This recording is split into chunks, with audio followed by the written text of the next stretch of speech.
Ivania zazavavy izay zanaky ny mpanakanto Tatansy no sady efa misehatra amin'ny tontolon'ny zavakanto dia nanorina tokantrano tamin'ity herinandro ity. Ka ny pitsopitsony mahakasika an'izay ny fakafakaina amintsika atao anatin'ity vidéo ity ka manasa antsika rehetra anaraka an'ity vidéo ity hatramin'ny farany. Azadindro ny milaiky ny vidéo antsika ary tsarovatra hatrany miabony amin'ny chaîne antsika mba ahafahanareo manaraka tsy tapaka ny vidéo zay lefa nahita isan'andro. Tsy ampendrela mo isika fa avy hatrany tonga de vavany ndao ary.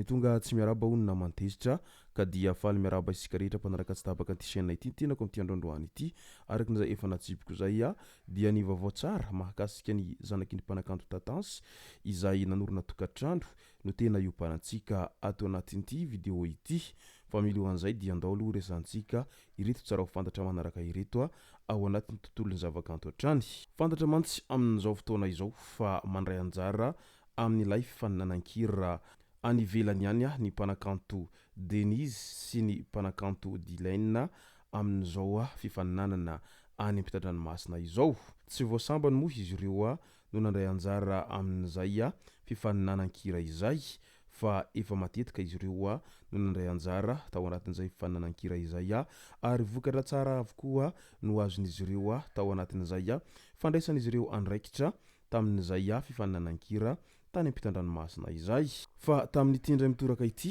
dia nisafidy ny hiara-dalana ny mpanakanto Denise sy ny mpanakanto Dylaine izany hoe hanao duo mandritra izao fifaninanan-kira izay atao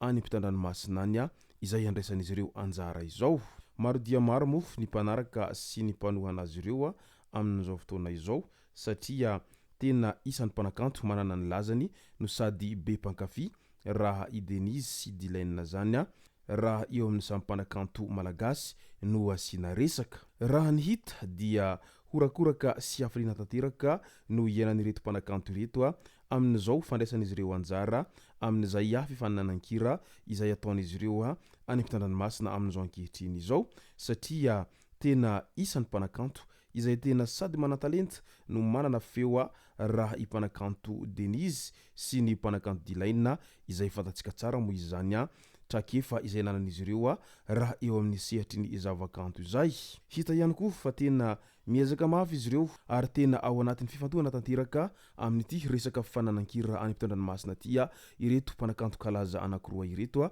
amin'izao fotoana izao. Hiatrika fifaninanana iraisam-pirenena antsoina hoe interversion i Denise sy Dylaine amin'ny 20 septambra 2024 ho avy izao any Rosia moa no atao ity fifaninanan-kira ity. Firenena misa 40 no handray anjara ka anisan'izany i Madagasikara. Tiako hanjeky io no hira niarahany Denise sy Dylaine ao anatin'ity fifaninanan-kira ity. Linona mihira izay nahatonga azy mianadahy ireto ho voafantina isolotena any Madagasikara amin'ity fifaninanan-kira ity. Midika izany fa noho ny zavatra tsara izay vitan'izy ireo no nahatonga azy ireo ho voafantina amin'ity fifaninanan-kira iraisam-pirenena any ampitan-dranomasina ity amin'ity indray mitoraka ity.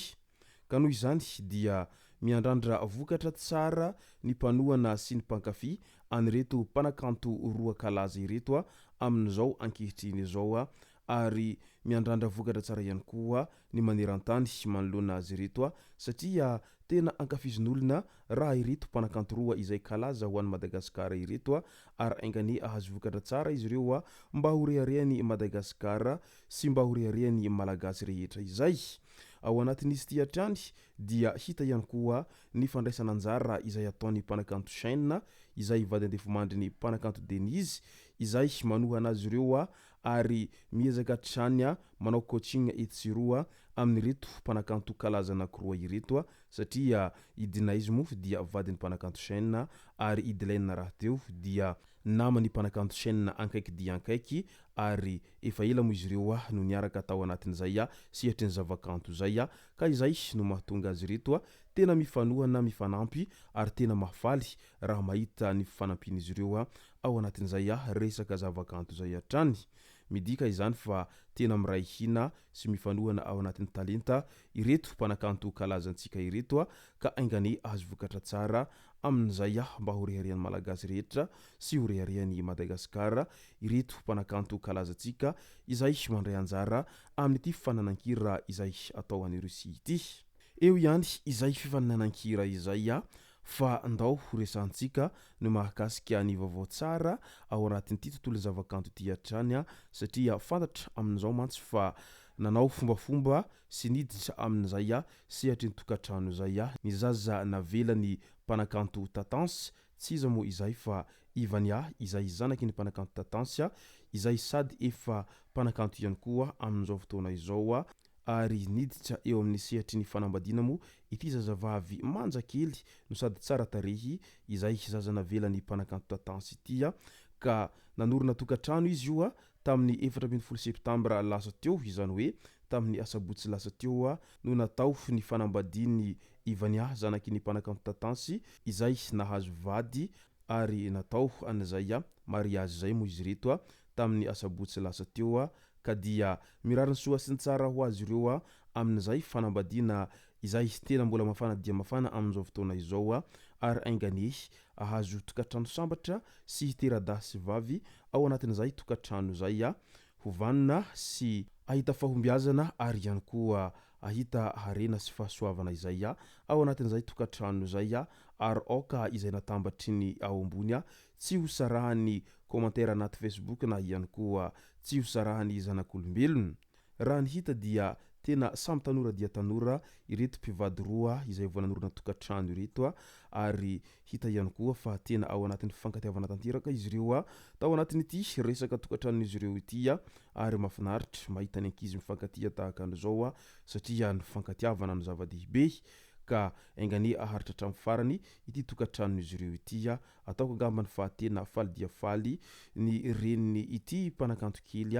izay zaza navelany mpanakanto tomboko vavy Tatansa ity any ankoatrany raha mahita an'izao zanany izay miramiran-dava vao nahazo tokantrano ary nahazo fahasoavana izao. Maromaro ny tahaka azy ireo izay miditra ao anatin'izay sehatry ny tokantrano izay satria ny sehatry ny tokantrano izay moa dia zavatra tsy mora fa zavatra sarotra izay tokantrano izay ka mila fiomanana sy mila fahavononana tena tanteraka raha vantany voahiditra amin'izay sehatry ny tokantrano izay